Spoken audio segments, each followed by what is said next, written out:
Hi అందరికీ బాగున్నారా? ఈరోజు చేసేది రుచికరమైన చేపల పులుసు. నాకైతే ఫిష్ అంటే చాలా ఇష్టం. ఇష్టంగా తింటాను.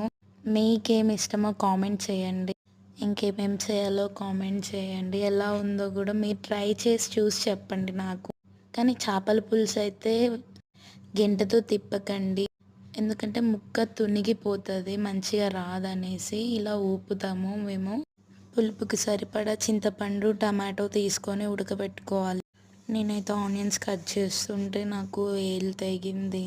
మీకు ఫిష్ ఎగ్స్ అంటే ఇష్టమో లేదో కామెంట్ చేయండి. నేనైతే తినను అని చెప్పాను కానీ తింటాను. ఆహా, చేస్తుంటే స్మెల్ వస్తుంది. నాకైతే స్మెల్కి కడుపు నిండిపోయింది. మీరు కూడా తిని చూడండి, టేస్ట్ ఎలా ఉందో చెప్పండి. Please like, share, subscribe. నాకు ఒక చిన్న కామెంట్ చేయి ఫ్రెండ్, అండ్ లైక్ కూడా చేయండి.